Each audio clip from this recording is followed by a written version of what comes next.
A skull with bits of bones and a children's Halloween t-shirt. Remnants of loved ones unearthed from one of Guatemala's mass graves. 250,000 Guatemalans died or disappeared during the country's 36-year civil war. Thousands of indigenous farming families had been erased from memory until now. They shot my wife, a bullet to the hip. She was washing clothes. She walked a couple of steps, but she couldn't walk anymore, and there she stayed. My wife was just lying there. Through DNA testing, families are now identifying their relatives, burying them, and visiting their graves. During the war, many farmers were forced into Army-operated villages. It was a way to ensure they didn't join one of the guerrilla groups in the area.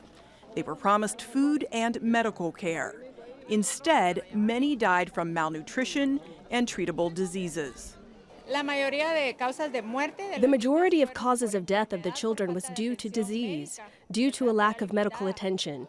It was limited because of what was happening in the region, as well as the measles outbreak in the early 1980s. People here say they were treated like prisoners.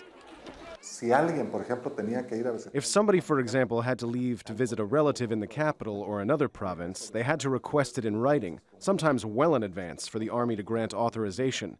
Those who left and did not return at the stipulated time would get into trouble, and many times that trouble meant death. In recent years, Guatemalans have begun to address the crimes of war. Former military leader Efrain Rios Montt was convicted of genocide in 2013.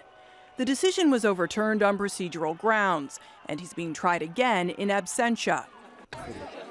For these families, identifying and burying their dead is just one step towards acknowledging the many injustices of Guatemala's civil war. Natasha, Ghoneim, Al Jazeera.